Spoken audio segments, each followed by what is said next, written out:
ఈ church dedication నుంచి ఇప్పటి వరకు మహోన్నతమైన నీ కృప ద్వారా వారికి ఉన్న తలాంతులను వాడుకొని విస్తారపరచడానికి, విస్తరింపచేయటానికి నీవు చూపించిన కృపను బట్టి మీకు ఎంతో వందనాలు. ఇంకా సంవత్సరాలు జరుగుతూ ఉండగా నీ యొక్క సన్నిధి వారికి తోడుగా ఉంచండి. నీవు వాటిని బయలుపరచండి. దాని సంవత్సరాలు జరుగుతుండగా నీ చిత్తాన్ని బయలుపరిచి ఇంకా అధికంగా ఈ సేవ విస్తరించుటకు కృప దయచేయమని వేడుకొంటున్నాను. ఇది పరలోకం మందగా, భూలోకంలో స్తుతుల సింహాసనంగా తండ్రి నీ యొక్క సన్నిధిలో అన్ని విషయాల్లో విస్తరించడానికి కృప చూపండి. ముందున్న సంవత్సరాలు కూడా సదాకాలం ఉంటానన్న దేవుడవు కాబట్టి నీ దయా సంకల్పం వారితో ఉంచి నడిపించమని, నీ సన్నిధి కాంతిని ప్రకాశింపచేయమని, అల్పుడను నీ పక్షంలో నిలబడుతుండగా కృప చూపించమని క్రీస్తు పేర వేడుకొనుచున్నాము తండ్రి. ఆమేన్. కొన్ని విషయాలు మనం ఈ సమయంలో ధ్యానిద్దాం. ముందు సంఘాన్ని గురించి ఒక 2-3 మాటలు మనం నేర్చుకుందాం. మీకు కూడా తెలుసు, కాపరి గారికి తెలుసు. క్రైస్తవ సంఘం అనేది అపోస్తల కార్యం 20:28లో దేవుడు తన స్వరక్తం ఇచ్చి కొన్నది. ఈ సంఘం దేవుడు తన స్వరక్తం ఇచ్చి కొన్నది. ఎక్కడ ఏ సంఘం వెలిచినా ఆ సంఘాన్ని కొన్నదెవరు, కన్నదెవరు, రక్తం పెట్టిందెవరు? స్వరక్తం ఇచ్చి సంపాదించింది.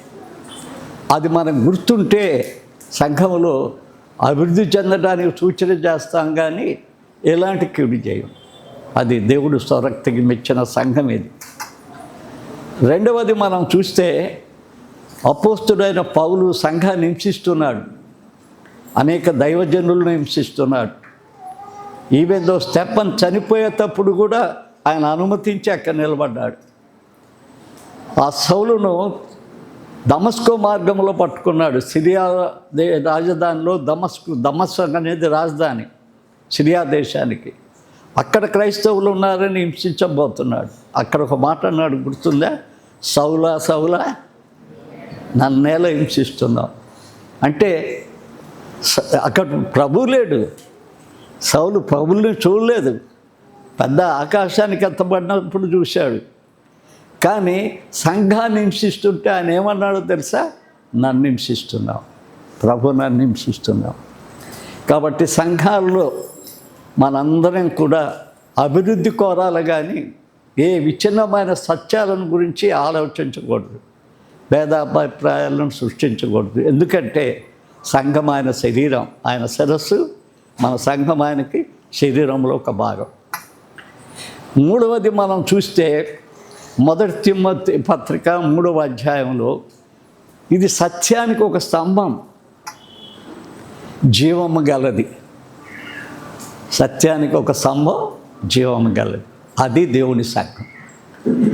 ఈ సంఘం ఏం చేయాలి అంటే హెబ్రీ పత్రిక 12వ అధ్యాయంలో రాయబడినట్లుగా సియోను పట్టణానికి వెళ్ళాలి, జ్యేష్ఠ సంఘములో చేరబడాలి. ఈ సంఘం ఏంటంటే పరలోక సంఘంగా వధువు సంఘములో చేరి అంత పైకి ఎత్తబడాలి. అక్కడ జీవగ్రంథములో పేరు రాయబడ్డవారు ఉంటారు. ఆ శ్రేష్టమైన సంఘానికి పోవటానికి ఈ సంఘము ఒక స్వరూపం, ఈ సంఘము ఒక ప్రతిబింబం. ఈ సంఘము ఆయన జీవము గల సన్నిధానికి నడిపించడానికి దేవుడు ఈ శ్రేష్టమైన బైబిల్ గ్రంథం మనకిచ్చాడు. ఈ బైబిల్ గ్రంథంలో పరమగీతాలు అనేది ఒక ప్రత్యేకమైన గ్రంథం. హెబ్రీ భాష యొక్క కావ్యం ఇది. చాలామంది అర్థం కాదు, బైబిల్లో ఉండకూడదన్న పాస్టర్లు కూడా ఉన్నారు దీన్ని. కానీ పరమగీతం ఏందయ్యా అంటే పరలోకమునకు వెళ్ళే వధువుని గురించి రాస్తున్నాడు. ఎలా ఉండాలా, అక్కడికి ఎత్తబడాలంటే ఎలా ఉండాలా. ఈ సంవత్సరాలు జరుగుతుండగా కూడా కొన్ని విషయాలు ఎందులో బయలుపడుతూ వస్తున్నాయి. ఎత్తబడే సంఘంగా ఉండాలి. కాకపోతే ఇందులో ప్రేమను గురించి, ప్రియుడు ప్రియురాలను గురించి రాయటం అంతగా తప్పులేదు. బైబిల్లో ఏమంటాడంటే నిన్ను సృజించిన వాడు నీకు భర్త అంటాడు. ఎఫెసీ పత్రిక 5వ అధ్యాయంలో భార్యాభర్తలకు సలహాలు ఇస్తూ అక్కడేమంటాడో తెలుసా? నేను క్రీస్తుని గురించి సంఘముని గురించి చెప్తున్నాను అంటాడు. క్రీస్తుని గురించి సంఘాన్ని గురించి చెప్తున్నాడు అంటాడు. ఈ పరమగీతాలన్నీ కూడా యేసు ప్రభు యొక్క నామాన్ని బట్టి రాయబడింది. ఆయన సంఘం ఎలా ఉండాలో రాయబడింది. ఈ 8 అధ్యాయాలను నేను 1000 పేజీల గ్రంథంగా రాశాను. ఇంగ్లీష్లో కూడా ట్రాన్స్లేషన్ అయిపోయింది. అది వారికి ఇచ్చా, జాన్ వెస్లీ గారికి రైట్స్. రెండవది ఇప్పుడు ఎందుకు పెట్టారే అంటే, అతడు మరణించినా మాట్లాడుచున్నాడు. నేను 2014లో ఒక రివైవల్ మీటింగ్కి పోయి ఒక మీటింగ్లో మాట్లాడి చనిపోయిన డాక్టర్స్ క్లియర్గా చెప్పేస్తాడు డెడ్ బాడీ అని. 2014లో బ్రతికిన తర్వాత నా అంశం అతడు మరణించినా మాట్లాడుతున్నాడు. అందుకోసమే ఇప్పుడు 21 పుస్తకాలు రాశా. అక్కడ నాకు అక్కడక్కడ ఎదురై నా పాటలు, నా ప్రసంగాలు వారు తీసుకొని అది రెవరెండ్ కంచర్ల ప్రభుదాస్ అఫీషియల్ అనే దాని మీద రిలీజ్ చేస్తున్నాడు. పాస్టర్ గారికి వందనాలు చెల్లిస్తున్న చర్చికి అనుమతి ఇచ్చినందువలన మీ ప్రసంగం కూడా మీ చర్చిలో మాట్లాడటం వస్తుంది. అట్లా చాలా కొన్ని సంఘాలు అనుమతి ఉన్నాయి. అందుకోసం అది పెట్టింది. ఎందుకంటే ఈ ప్రసంగం అట్టే నిలబడతాయి. నేను చనిపోయిన లోపల ఆ పుస్తకాలు కూడా అలా నిలబడతాయని ఇచ్చాను. దయచేసి మీ సంఘానికి కూడా వందనాలు చెల్లిస్తూ ఉన్నాను. ఇక్కడ ఒక మంచి మాట రాశాడు. నా ప్రియురాలంటే నా ప్రియమైన సంఘమా, వధువైన సంఘమా, గొర్రెపిల్ల వివాహ మహోత్సవానికి సిద్ధపడుతున్న సంఘమా. ఎంత బాగా సిద్ధపడుతున్నారు మీరు. పిల్లలు మంచిగా ఒలివ మొక్కలాగా వెలిగిపోతున్నారు కదా. సంఘానికి నారుమడి వాళ్ళు. రేపు మీ యవనులు బలవంతులు, మీ స్త్రీలు వెన్నుపూసలాగా ఉంటారు చర్చికి. మీలో ఉన్న పెద్దలు మంచివాళ్ళు, చెయ్యి అందించే వాళ్ళే కానీ చెయ్యి బీకే వాళ్ళు కాదు. సహాయానికి అందించే చేయగలిగిన వారు. కాబట్టి సంఘం పరిపూర్ణంగా దేవుని పరలోక రాజ్యానికి వెళ్ళటానికి ఒక మంచి సాదృశ్యం రాశాడు. పరోరథ అశ్వాలు. ఎందుకు రాశాడు సలోమాను? పరోరథ అశ్వాలను కొన్నాడు. చూద్దాం ఒకసారి. 2వ దినవృత్తాంతముల గ్రంథములో మనం తీస్తే అక్కడ రాయబడ్డ మాటను మనం చూద్దాం. తీయండి ఒకసారి. 16వ వచనం. సలోమాను గుర్రములు ఐగుప్తులో నుండి తేబడను. రాజు వర్తకులు ఒక్కొక్క గుంపునకు నియమకమైన ధరనిచ్చి గుంపులుగా కొని తెప్పించిరి. వారు ఐగుప్తులో నుండి కొద్ది తెచ్చిన రథం ఒకటి 600 తులములు వెండి, గుర్రం ఒకటి 150 తులములు. వాటి వేగాన్ని చూశాడు. వేగాన్ని చూసి ఏమన్నాడు అంటే, నా ప్రియురాలా నువ్వు పరోరథాశ్వంలాగా ఉండమన్నాడు క్రైస్తవ సంఘాన్ని. ఈ పరమగీతాల గ్రంథం ఆధ్యాత్మిక గ్రంథమే. బైబిల్లో 3 రకాలు ఉన్నాయి: అక్షరార్థం, అలంకారార్థం, ఆత్మీయార్థం. అక్షరం చంపుతుంది, ఆత్మ నివసింపజేస్తుంది. అక్షరంలో కూడా ఆత్మీయార్థం ఉంది, అలంకారంలో కూడా ఆత్మీయార్థం ఉంది. ఇది అలంకారంగా రాయబడ్డ గ్రంథం. ఈ గ్రంథంలో మనం చూస్తే ఒక జట్కాకైతే ఒకే గుర్రం కడతారు. పరోరథ అశ్వానికి 8 గుర్రాలు ఉండేవట. ఐతిహ్యంలో చెప్తున్నారు 8 గుర్రాలు. అవి ఒకే బాటలో పోతున్నాయి, ఒకే గమ్యం కోసం పోతున్నాయి, ఒకే వేగంతో పోతున్నాయి. చూసారా వాటిలో ఉన్న అసమైక్యత, ఆ సౌభాత్రం ఎంత శ్రేష్టమైందో. ఇప్పటి వరకు 8 సంవత్సరాలు పాస్టర్ గారు కాపాడుకుంటూ వచ్చాడు, అభివృద్ధి చేసుకుంటూ వచ్చాడు.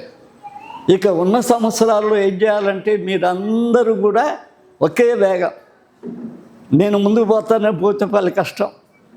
సంఘం బెడగొట్టడంతో ఉంది. రథాన్ని పాడు చేయకూడదు. ఒకే వేగంలో పోవాలా, ఒకే గమ్యాన్ని గుర్తుపెట్టుకోవాలా, ఒకే రీతిగా పరిగెత్తాలి. అంటే అర్థం ఏంటంటే సంఘములో ఐక్యతను కాపాడుకోవాలి. అందుకే ఎఫెసీ పత్రికలో ఏమంటాడో చూస్తారు ఒక్క మాట. ఎఫెసీ పత్రికలో ఒక చక్కని మాట రాయబడింది. ఎఫెసీ పత్రిక 4వ అధ్యాయంలో ఏమంటాడంటే, కాబట్టి మీరు సమాధానమను బంధము ఆత్మను కలిగించు ఐక్యతను కాపాడుకున్నట యందు శ్రద్ధ కలిగిన వారై ప్రేమతో ఒకరిని ఒకడు సహించుచు, ఒకరిని సహించుచు. ఎందుకంటే జీవకొక బుద్ధి, పొరకొక బుద్ధి, జీవకొక రుచి. వేరువేరుగా ఉండొచ్చు తలంపులు. మీ తలంపులన్నీ తెచ్చి పాస్టర్ గారి మీద, చర్చి మీద రుద్దితే కష్టం అవుద్ది. అందుకోసం అని చేయాలా, ప్రేమతో మీరు సర్దుకోవాలి. ఇంకా ఏ రాస్తారో చూసావా, మీరు పిలువబడి పిలుపునకు తగినట్లుగా దీర్ఘశాంతంతో కూడి సంపూర్ణ వినయముతోనూ సాత్వికముతోనూ నడుచుకోవాలి. ఇది ముందున్న కథ. పెరుగుతూ ఉండే కొలది సాతానికి మంట వస్తుంది, కొంతమంది కుళ్ళు పుడుతుంది, లేనిపోని సాడీలు చెప్పడానికి ప్రయత్నిస్తారు. తెలుసా, సాతానుడు వదంతులు పుట్టిస్తాడు. సాతానుడు మనం ఐక్యతగా ఉండటానికి ఎవరికి ఇష్టం లేదు, సాతానికి ఇష్టం లేదు. కాబట్టి ఏం చేయాలి అంటే ఆత్మను కలిగించే ఐక్యతను కాపాడుకోవాలి. ఐక్యత ఎప్పుడు ఉండదు, అది కాపాడుకోవాలి. ఆత్మను కాపాడుకోవటం అంటే అర్థమైంది అంటే, ఒక చక్రాన్ని మనం సాదృశ్యంగా చూసుకుందాం. బండి చక్రాన్ని మనం చూస్తే ఏ బండి అయినా, ఎద్దుల బండి అయినా, ఏ బండి అయినా, ఆ చక్రానికి ఏముంది, 6 ఆకులు ఉంటాయి. కుండ ఉంటుంది, కుండలో అమర్చబడాలా, ఆ చక్రానికి చెక్కదేయాలా, దానికి ఏం చేయాలా, ఇనుప చట్రం వేయాలి. ఐక్యతను కాపాడాలనుకుంటే మనం ఏం చేయాలా, ఆ కుండ ఎవరు, యేసుక్రీస్తు, ఆయనందు ఉండాలి. ఆ చట్రం ఎవరు, పరిశుద్ధాత్మ దేవుడు, ఆయనలో ఉండాలి. అప్పుడు మనం చక్రం, మనం యేసుక్రీస్తు కొరకు వెళ్ళిపోయే వాళ్ళం, మనం సేవ చేసేవాళ్ళం. అందుకే ఆ యొక్క సలోమాన్ పరోరథశ్వాలు ఐక్యత. మనం కూడా వేగంగా పోవాలన్నా, సువార్త అందించాలన్నా ఫస్ట్ మనం ఏం చేయాలి, మన ఐక్యతను కాపాడాలి. ఆది అపోస్తుల సంఘం మనం చూసినప్పుడు వాళ్ళు మొదటి శతాబ్దాన్నే ఆసియా ఖండమంతా సువార్తను ప్రకటించి ఎక్కడికి వెళ్ళిపోయారో తెలుసా, ఒకేసారి ఐరోపా ఖండానికి వెళ్ళిపోయారు. కారణం ఏంటంటే ఆ చర్చి అట్టుండేదో ఒకసారి చూద్దాం, మనం కూడా అట్టుంటానికి ప్రయత్నిద్దాం. ఒక చక్కని మాట రాయబడింది 4వ అధ్యాయం అపోస్తుల కార్యం 32వ వచనం. విశ్వసించిన వారందరూ ఏంది, ఏక హృదయముతోనూ ఇంకా ఏకాత్మ గలవారై ఉండిరి. ఏకాత్మతో ఏక హృదయం కలిగిన వారు ఉన్నారు. చిన్న చిన్నవి తెచ్చుకొని సాతానిచ్చే మిమిక్రీలు, సాతానిచ్చే తలంపులు తెచ్చుకొని దేవుడి పరిశుద్ధమైన సంఘం ఆత్మీయంగా ఎదుగుతుంది. 8 సంవత్సరాల్లో ఇంత అభివృద్ధి చెందిందంటే వండర్ఫుల్, వండర్ఫుల్. జనం అయితేమి, మీ పాటలు అయితేనేమి, ఓ పాట పాడుతుంటే నాకు చాలా సంతోషంగా ఉంది. శృతిలుగా పాడుతూ ఉన్నారు. మా బ్రదర్ రాసింది అది, కంచాల క్రిస్టాఫర్. మా బ్రదర్ పాట మళ్ళీ మీ నోటి గుండా వింటే చాలా చక్కగా అనిపించింది నాకు. చాలా చక్కగా పాడారు అనుకున్నారు. ఆ సమయానికి రాలా, వచ్చుంటే ఆ పాటను కూడా మేము షూటింగ్ తెచ్చుకుందాం, మా అన్న పాట ఒకటి ఉంది అని సంఘంలో. కాబట్టి చాలా హ్యాపీ. కానీ దీన్ని కాపాడుకోవాలి. ఇంకా సంవత్సరాలు వచ్చే కొలది కొంతమందిలో సాతాను పనిచేస్తుంది. సాతానికి మట్టుకు మీ మనసు కాకండి, సాతాను సంబంధమైన విషయాలు మీరు ఆదరించగాకండి. ఐక్యతను కాపాడుకోవటంలో చాలా చక్కగా ఉండాలి అని అనుకుంటున్నారు. ఒక చిన్న ఉదాహరణ చెప్తా, అంటే టైం నాకు లేదు కాబట్టి చిన్న చిన్న ఉదాహరణలు తెలిపోతా. నా చేతిలో ఒక ఏళ్ళు ఇటు చూపిస్తున్నాయి. ఈ ఏళ్ళు ఏమనుకుంటుందంటే, అందరికంటే నేను పెద్ద, నేను ఎందుకు కలవాలి వీళ్ళతో అనుకుంది. నన్ను ఏమంటారో తెలుసా అన్నది. నేను పెద్ద వేలుని అన్నిటికంటే. ఏలన్నదో నేను చూపుడేలుని, నేను గ్రేట్ థింగ్. ఇంకొక ఏలు ఏమన్నదంటే, నేను లేకపోతే చూడమన్నాను చిటికనేలు, ఇది నేను చిన్నదాన్ని దేనికి పనిచేయను అన్నది. కానీ ఇందులో ఏ ఏలు పోయినా అది కుంటితనమే. ఇవన్నీ ఐక్యంగా ఉండబట్టి ఒక చెయ్యి అయింది. క్రైస్తవ సంఘం కూడా రాబోయే దినాల్లో విస్తరిస్తూ ఉన్నప్పుడు ఆ సమాధానం అనే బంధాన్ని కాపాడుకోవాలి. దాన్ని చాలా చక్కగా కాపాడుకోవాలి. అది మన ధర్మం. అది సమాధానం అనే బంధాన్ని కాపాడుకోవాలి. ఒక్కొక్కసారి సాతానుడు మనకు పిచ్చి పిచ్చి ఆలోచనలు ఇస్తాడు. ఆలోచనలకు మనం లోబడకూడదు. సమాధానం అనే బంధాన్ని కాపాడుకోవాలి. కొంచెం మీరు చెప్పా, ఇంకా చాలా ఉంది, కానీ సమయం నాకు సమయం మీకు సమయం కష్టమవుతుంది. రెండవది ఏంటంటే కట్టబడే గుర్రాలు సాధు చేయబడాలి. సాధు చేయబడకుండా ఎవరైనా క్రైస్తవ సంఘంలో ఉంటే ప్రమాదకరమైంది. రథాన్నే పాడు చేసేస్తుంది. అసలు గుర్రం రథాన్నే పాడు చేస్తుంది. ఒకసారి మేము కొండల్లో పనిచేసేటప్పుడు ఈ యొక్క గట్కాల్లో పోతా ఉన్నాం. డౌన్లో దిగుతున్నప్పుడు ఏం జరిగిందో తెలుసా? దాని కళ్ళది గంట పోయింది. మమ్మల్ని అన్నం తీసుకుపోయి ఒక గుంట్లో పడేసింది. చూసారా? మనమందరం కూడా అశ్వాలకు పోల్చాడు బైబిల్లో. మనకేముండాలంటే నోటికి కళ్ళెం ఉండాలా, కళ్ళకి గంత ఉండాలా, ఇంకా ఏముండాలా, పాదాలకి లాడాలు ఉండాలి. ఇది సాధువు చేయబట్ట. సంవత్సరాలు జరుగుతూ ఉండగా మనం ఏంటంటే యవనస్తులు ఎదుగుతూ ఉండగా, బిడ్డలు ఎదుగుతూ ఉండగా ఆధ్యాత్మికంగా ఈ మూడు కలిగి ఉండాలి. ఎందుకంటే ఈ లోకంలోనికి పాపం రావటానికి కారణం ఏందో తెలుసా? కళ్ళు. అవ్వ చెట్టును చూసింది, నేత్రాశపడింది కదా. పాపం సంప్రాప్తి అయింది. మానవుని చూపులో చాలా కష్టం. దావీదు అంత మేలు చేసి గొల్యాతుని గెలిస్తే బైబిల్లో ఏం రాయబడి ఉందో తెలుసా? అతని కళ్ళు విషపు నేత్రాలు ఉన్నాయి. విషపు నేత్రాలు చాలా చెడ్డయి, సైతాని. ఎవరికన్నా అలాంటి విషపు నేత్రాలు సంఘాల మీద రాకూడదు. మన కళ్ళు మంచి నేత్రాలతో ఉండాలి, దేవుడు చూపించిన కళ్ళతో ఉండాలి. అందుకే లౌదికయ సంఘంతో దేవుడు మాట్లాడతాడు. అది ఆఖరి చర్చ్, అది ఆఖరిది. తర్వాత క్రీస్తు వస్తాడు. ఆ సందర్భానికి రాయబడ్డ చర్చ్, అంచె దినాలలో ఉండే చర్చ్. వారు ఏమనుకుంటారో తెలుసా?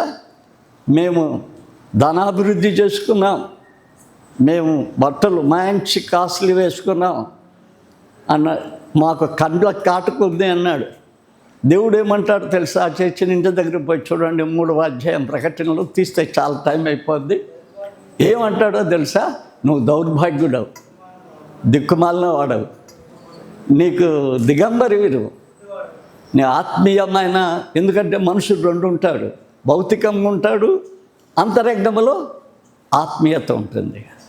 ఈ రెండు ఉన్నాయి. అందుకే దావీదు అంటాడు, నా ప్రాణమా యెహోవాను స్తుతించు అని, ఆయన ఉపకారం అని, నా అంతరంగంలో ఉన్న సమస్తమా అంటాడు. మన అంతరంగంలో దేవుని ఆత్మ ఉంది. ఈ బాహ్యమైంది మన శరీరం. కాబట్టి ఈ శరీరంలో కన్ను చాలా కష్టమైంది. ఆ కష్టమైన కన్నుడు ఏం చేయాలి? దానికి మనం గంట కట్టాలి. ఆ కన్నులకు మనం గంట కట్టాలి. దావీదును దేవుడు అభిషేకించి రాజుగా ఎన్నుకున్నాడు. యుద్ధం వచ్చింది, ఆ యుద్ధానికి పోవాలా, యుద్ధం చేయాలా. యుద్ధానికి పోయేవాడు, యుద్ధం చేయనివాడు మిద్దె మీదకు పోయి సంగీతాన్ని ప్రారంభం చేశాడు. ఉరియా భార్య స్నానం చేస్తుంటే చూసి ఆమె తెచ్చుకొని ఉరియాని చంపేశాడు. చూసారా? ఆ కన్నులు ఎంత చెడ్డయినో చూచిన వెంటనే టెంప్ట్ అయిపోయింది. కాబట్టి మన కళ్ళకి ఏం కావాలి అంటే గంతలు కావాలి. చూద్దాం ఒక్కసారి, ఇది అందరు తీయండి. 119వ కీర్తన తీస్తే ఒక మాట రాశాడు దావీదే, ఆ కీర్తనీయుడే రాశాడు. ఏమంటాడంటే 119వ కీర్తనలో ఒక చక్కని మాట అంటాడు. 37వ వచనం చూస్తారా? ఒక చక్కని మాట ఉంది. వ్యర్థమైన వాటిని చూడకుండా నా కనులను త్రిప్పు వేయము, నీ మార్గములు నడుచుకున్నట్లు నన్ను బ్రతికించు. వ్యర్థమైన దాన్ని చూడకుండా నా కళ్ళు త్రిప్పే కదా. ఏదైనా చర్చిలో ఏదైనా విషపు నేత్రాలు ఉండకూడదు కదా. లోపల ఒకటి బయట ఒకటి, ఎంత చెడ్డది అది. ఇప్పుడేమో పాస్టర్ గారు ప్రభుదాస్ గారు మంచోళ్ళు అంటాం, అడిగిపోయినాక ఆయన అంత చెడ్డోళ్ళు లేడని చెప్తాం. క్రైస్తవుల్లో ఇది పెరిగిపోయింది. బ్రదరే కానీ హృదయాలు అదరదరు. చూసినప్పుడు బాగా నవ్వుకుంటారు, నవ్వు దొంగ నవ్వు, బాగా సెకండ్ ఇచ్చుకుంటారు. ఆ బ్రదర్ అటుపోయంగానే ఈ బ్రదర్ ఆ బ్రదర్ని గురించి చెప్తాడు. ఈ సంప్రదాయం కలిగిన మన క్రైస్తవ్యంలో ఆ విషపు నేత్రాలు ఎవరికి ఉండకూడదు. దావీదు చెప్పినట్టు చెప్పాలి, అయ్యా నా చూపు మార్చేయి, నీ త్రోవలో నన్ను నడిపించు. ఎంత బాగా అడిగాడు దేవుణ్ణి. సంఘంలో ప్రతిరోజు అడగాలి, దేవా మేము నీ వైపు చూడాలి నాయన, నీ మహిమ వైపు చూడాలి, నీ కీర్తనల వైపు చూడాలి, నీ వాక్యం వైపు చూడాలి. కానీ లోకం వైపు చూడటం, సంఘంలో ఏవో చిచ్చులు తెచ్చుకోవటానికి విషపు నేత్రాలు కలిగి ఉండటం చాలా తప్పు బిడ్డలారా. అలాంటి ఎవరిని ప్రేరేపించినా కూడా దేవుడు మా కళ్ళను తిప్పాలా, మేము సాధు చేయబడాలా అనేది మనం తెలుసుకోవాలి. రెండో ఒకటి చెడ్డది ఉంది మన శరీరంలో. అది ఎంత చెడ్డదంటే ముసిలి ప్రాయం వస్తే దానికి ఇంకా శక్తి ఎక్కువ వస్తుంది. ముసిలి ప్రాయం వస్తే దానికి శక్తి ఎక్కువ వస్తుంది. అందుకోసమే కుటుంబంలో చిచ్చులు పెడతారు అత్తగారులు. కొంతమంది వాళ్ళ పని వదిలేసి చిచ్చులు పెడుతుంటారు, వాళ్ళు చేయవలసిన పని చేయకుండా. కొంతమంది వాళ్ళు చిచ్చులు పెడతా ఉంటారు సంఘంలో. ఏందో తెలుసా అది? నాలుక. ఆ నాలుక అంట ఎలాంటిదంటే అగ్ని అయి, అది పాప ప్రపంచమై, యాకోబు 3లో చెప్తున్నాను నేను, జనన చక్రానికి చిచ్చు పెడుతుంటుందంట. నాలుకడు ఎవడు బాగు చేసుకోలేడంట. చూసారా? మన క్రైస్తవ సంఘం బయటకు వెళ్ళినప్పుడు, ఇళ్ళ దగ్గరికి వెళ్ళినప్పుడు దేవుని వాక్యం చెప్పుకోవాల్సిందే వెళ్ళిపోయి వాడి మీద వీడి మీద వాడు బాగలేడు, వీడు బాగలేడు. ఏంది కథలు? నువ్వు బైబిల్ చెప్పేది వదిలిపెట్టి ఈ కథలు ఏంది? నాలుకలతో సాడీలు, నాలుకలతో వదంతులు, నాలుకలతో లేని సమస్యలు, నాలుకలతో అబద్ధాలు, ఇవన్నీ కూడా వెళ్ళిపోవాలి. అవి వెళ్ళిపోవాలంటే ఏం చేయాలా? యాకోబు 1:16, 1:26, 1:26 ఏముందంటే నోటికి ఏం వేసుకోవాలా? ఏముంది చూడండి, వాక్యం అనే కళ్ళెం. చూసారా? గుర్రాన్ని ఎట్ట సాధువు చేయబడుతుందో మనం కూడా సంఘంలో ఎదుగుతూ 8 సంవత్సరాలు ఉంటుంటే నాకు ఇది ఉందా లేదా అని అనుకోవాలి. మనం ఖచ్చితంగా నోటికి కళ్ళెం వేసుకోవాలి. సాడీలు చెప్పి అలవాటు రాకూడదు, వదంతాలు పుకారు చేసి అలవాటు రాకూడదు. ఏదన్నా డైరెక్ట్గా అడిగేసేయాలి, డైరెక్ట్గా కూర్చొని మాట్లాడాలి. మీలో పెద్దలు ఉన్నారు కదా, చర్చి కాపరు ఉన్నాడు కదా, కూర్చొని ఆయనతో మాట్లాడవచ్చు. కానీ బయటికి పోయి వదాంతులు, చర్చి వదిలిపోయి తప్పులు వదాంతులు చెప్పినాడంటే వాడు సాతాను పుత్రుడు, అబద్ధ జనకుడు పుత్రుడు అని రాయబడి ఉంది బైబిల్లో. యోహాను సువార్త 8వ అధ్యాయం 44వ వచనంలో అబద్ధ జనకుని పుత్రులు క్రైస్తవ సంఘాల్లో కూడా ఉంటారు వాళ్ళు. కానీ మనం కాకుండా ఉండాలి. ఎదుగుతూ ఉన్నప్పుడు సంఘం ఏం చేయాలంటే నోటికి కళ్ళెం వేసుకోవాలా, కళ్ళకి గంతలు కట్టుకోవాలి. ఇంకొక 2 ఉన్నాయి కదా, ఇది కాళ్ళకి లాడాలు. ఎంత పెద్ద గుర్రాలైనా అవి బలహీనమైనవే, అవి చాలా బలహీనమైనవి. కాళ్ళు బలహీనమంట. అందుకని గుర్రాలకి ఏం కడతారు తెలుసా? లాడాలు కొడతారు. మనకేం కట్టాలన్నాడు? సర్వాంగ కవచంలో ఒకసారి చూస్తారా? 6వ అధ్యాయం చూస్తారా? ఎఫెసీ పత్రిక 6వ అధ్యాయంలో ఎంత మంచి మాట రాశాడో మనం చూడండి. 15వ వచనం, పాదములకు సమాధాన సువార్త వలనైన సిద్ధ మనస్సు తొడుగుకొని నిలబడుడి. చూసావా? సమాధాన సువార్త అనే జోడు సిద్ధ మనస్సుతో నేను ఆయనతో సమాధానంగా ఉండాలి. యేసుక్రీస్తు ప్రకారంగా ఎప్పుడు ఉంటా సమాధానంగా? నేను క్షమించగలిగినప్పుడు. ఏదన్నా నన్ను అంటే నేను క్షమించగలిగినప్పుడు. లేదు ఏదో ఒక మాట అన్నాడు అనుకో, నన్నెందుకు అనాలా? నన్నెందుకు అనాలంటే ఏమొస్తుంది? వైరం వస్తుంది. ఒక సైతుకి సమాధానం అన్న బంధం ఉండాలంట. ఆ సమాధానం ఎలా రాగలుగుద్ది? ఎప్పుడైనా బైబిల్లో చూసారా? ఎప్పుడైనా బైబిల్లో క్రిస్మస్లో దేవదూతలు వచ్చి పాట పాడిందని పాడతామే కానీ వారు చెప్పిన సత్యాలు ఎప్పుడన్నా విన్నామా? ఆయనకిష్టులైన వారికి భూమి మీద సమాధానం. ఇక్కడ ఎవరికి మనం ఇష్టం లేకపోయినా పర్వాలేదు, దాన్ని ఇంత పెద్ద చేయవలసిన అవసరం లేదు. ఆయనకిష్టులైతే మనకు సమాధానం. మన హృదయాల్లో సమాధాన స్రవంతులు ప్రవేశిస్తాయి. మనం ఎక్కువైనప్పుడు సహవాసం పెరుగుతూ ఉంటుంది. ఈ సహవాసం క్రీస్తు లేని సహవాసంగా ఉండకూడదు. యోబు గ్రంథం 22వ అధ్యాయం 21వ వచనంలో ఏమన్నాడో తెలుసా?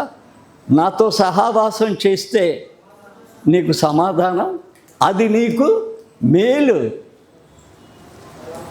దేవుడితో సహవాసం చేయటం మేలు, అది సమాధానం ఇస్తుంది, మేలునిస్తుంది. కాబట్టి అంతవరకు దాన్ని మనం ఆపేద్దాం. ఆ మూడింటిని ఇంకా కొంత క్లుప్తంగానే చెప్తా వస్తున్నాను. ఇంకా లాస్ట్లో ఇంకొకటి చెప్పి వదిలేస్తాను కదా. ఫస్ట్ వాటి యొక్క సమైక్యత, ఒకే బాట, ఒకే వేగం, ఒకే గమ్యం, పరలోకానికి జారాల జ్యేష్టమై. రెండవది ఏంది? నీవు నేను కూడా సాధు చేయబడాలి. మన నోటికి కళ్యం రావాలా, కాళ్ళకి గంత రావాలా. ఆయన కాటుక ఇస్తానన్నాడు, దేవుని వాక్యం అనే కాటుక. ఈ కాటుక కాకుండా ఆ కాటుక పెట్టుకోవాలి.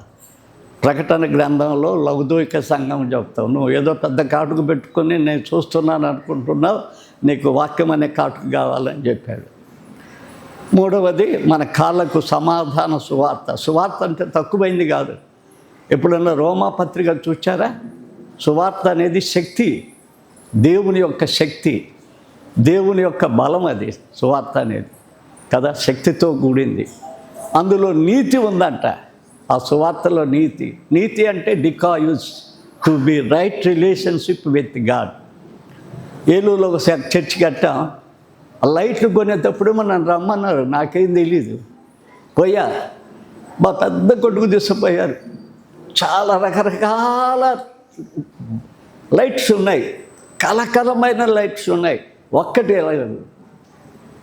అన్నీ పెట్టున్నారు అంతే, షోకేసులో పెట్టి చూపిస్తున్నారు ఆ లైట్లన్నీ. అబ్బా ఎంత గమగమగా ఉన్నాయి. అది ఎలగాలంటే ఏం చేయాలా? ఎలక్ట్రిక్ కంబైండ్ కావాలి కదా, దాంట్లో పెట్టి వచ్చితే వెలుగు వస్తుంది అంతే. ఆయన కంఠస్వరి జల ప్రవాహముల ధ్వనివలే ఉందంట ఆయన మాటలు. ప్రకటన గ్రంథంలో మన వాడు యోహాను చూసినప్పుడు యేసు యొక్క ఆత్మీయ స్వరూపం చూశాడు. ఆయన తల వెంట్రుకలు హిమమంత ధవలంగా ఉన్నాయంట, పరిశుద్ధత. ఆయన కంఠస్వరము కదా, జల ప్రవాహముల ధ్వని. జల ప్రవాహ ధ్వనిలో నుంచి ఏం పుడుతుంది? కరెంట్. సువార్త అలాంటి శక్తివంతమైనది. మనం సువార్త చేసేటప్పుడు ఎవరు రక్షించబడరా అని చేయకూడదు. సువార్త ప్రకటించడం మన ధర్మం, అది శక్తివంతమైంది. ఏదో ఒక నాడు కూడా ఆ సువార్త ప్రకటింపబడ్డప్పుడు అనేకులు మారిపోవచ్చు. ఆ సువార్తను ప్రకటించేటప్పుడు అనేకులు మారవచ్చు. ఏలూరులో 3.5 నెల మా పాపను పెట్టుకున్నప్పుడు ఈ విజయవాడ నుంచి బిషప్ రెవరెండ్ డాక్టర్ ఆయన ప్రకాష్ ఆంధ్ర మహాసభలో పాడేవాడిని నేను. నాకు అక్కడ డివోర్స్ ఇవ్వమని చెప్పాడు. నేను నా భార్యకి పిల్లలు కట్టలేదు, నా పాపకు కూడా నేను బిల్ కట్టలేదు. ఆ డైరెక్టర్లు వచ్చేవాళ్ళు, వాళ్ళు కట్టేశారు. అక్కడ పనిచేసి ఇంత పనిచేశాను. ఇక్కడ ఏం కాదు. ఒకసారి Madras Perambur church revival meeting పోయాను. అక్కడ ఒక పాస్టర్ గారు వచ్చాడు. ఆయన చెప్పాడు, నేను ప్రభు చేత రక్షించబడి మద్రాసులో వచ్చి అక్కడ చాలా ఆవిడలో నేను పనిచేస్తున్నాను, దేవుని సేవ కష్టపడుతున్నాను కదా. వాక్యం ఎత్తటం మన పని, దాన్ని ఫలింపజేసేది ఆయన. కాబట్టి సర్వలోకమునికి వెళ్ళి సర్వ సృష్టికి ఆయన సువార్తను ప్రకటించాలి. అందుకోసమే మన పాదాలు రెండు సిద్ధ మనసుతో 2 జోళ్ళు ఉండాలి. సమాధానము, సువార్త. నేను 2 జోళ్ళు వేసుకున్నాను అనుకో, ఈ చెట్టుకి దానికి తెల్ల చెప్పు, దానికి నల్ల చెప్పు అనుకో, ప్రభుదాస్ మాస్టర్ గారికి పిచ్చి పట్టినట్టు ఉంది అంటారు. కానీ